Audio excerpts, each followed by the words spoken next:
खम सम तम पम वम वम मम मम खम खम सम सम तम तम पम पम झम झम क्षीम क्षीम क्षीम क्षीम द्राम द्राम ध्रीम ध्रीम द्रावय द्राव नमो रते भगवते श्रीमते पवित्र दजन जन्मयामि ते स्वाहा तीर्थोत्तम क्षीरवार्ध रूप के स्नापयामि स्तांजनान सर्वार्थ सिद्धिनाम ओम ह्रीं सुषुभादि वीरांतान जलन सपयामि स्वाहा ह्रीं श्रीं क्लीं ऐं अरं वं मं खं सं तं पं वं वं मं मं हं गं सं सं तं तं पं पं झं झं क्षीं क्षीं क्षीं क्षीं द्रां द्रां ध्रीं ध्रीं द्रवय द्रवय नमो रते भगवते श्रीमते ओम ह्रीं क्रों मं पापं खण्डय खण्डय जय जय द द पच पच पाचे पाचे ओम नमो अरं झं झं क्षीं क्षीं खं स झं वं र य स क्षां क्षीं क्षूं क्षैं क्षौं क्षौं छ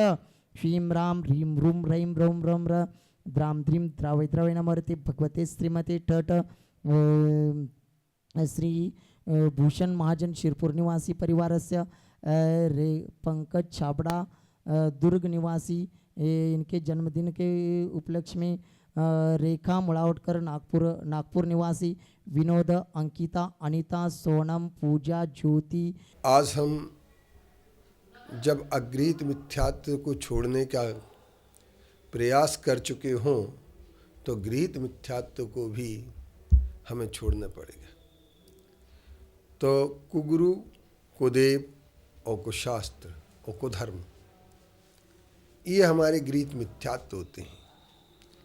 इनमें हम जब कुदेव की परिभाषा पर विचार करते हैं कि कुदेव क्या होते हैं तो हमारे आचार्यों ने एक सबसे बड़ी बात कही है कि कुदेव का मतलब यह होता है ऐसे काल्पनिक देव जो मोक्ष मार्ग से कोई संबंध नहीं रखते हैं।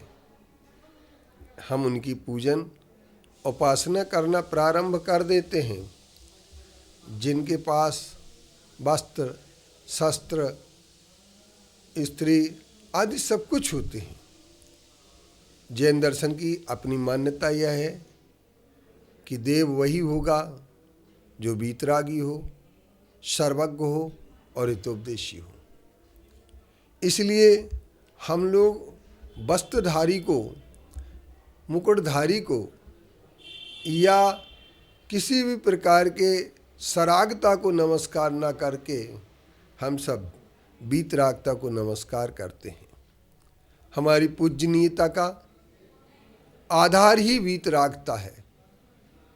अब जिन लोगों ने भगवान को चीवरधारी बना दिया हो अपने वस्त्र का समर्थन करने के लिए, उन लोगों से यह बात हमें बहुत अच्छी तरीके से कह देना चाहिए, समझ लेना चाहिए और समझा देना चाहिए कि वस्त्र जब तक रहेगा तन पर, श्रृंगार रहेगा जब तक तन पर, तब तक प्रकृति का निर्दोष रूप समझ में नहीं आ सकता है। और यदि प्रकृति का निर्दोष रूप होता है और प्रकृति के निर्दोष रूप का जब हम उपासना पद्धति में अपना आधार बना देते हैं तो हम उस उपासना को ही नमस्कार करने लगते हैं। क्योंकि हमारी एक ही बात होती है कि उपासना का फल क्या हो। तो हम उपासना से न तो स्वर्ग चाहते हैं न सुख चाहते हैं। हम सिर्फ अगर उपासना करके कोई चीज़ चाहते हैं तो शांति चाहते हैं। और शांति कभी राग द्वेष से प्राप्त नहीं होने वाली है। जहाँ पर आर्तरोध ध्यान होगा, राग द्वेष होगा, वहाँ से शांति प्राप्त होने वाली नहीं है। तो जिस प्रभु की हम उपासना करते हैं, जिस भगवान परमात्मा की उपासना करते हैं, उस परमात्मा के कई रूप हों हम सब रूपों को स्वीकार कर सकते हैं, लेकिन परमात्मा का मोक्ष मार्ग में शांति प्रदायक रूप तो वही होगा जिसमें भगवान की स्वयं की शांति दिखती हो।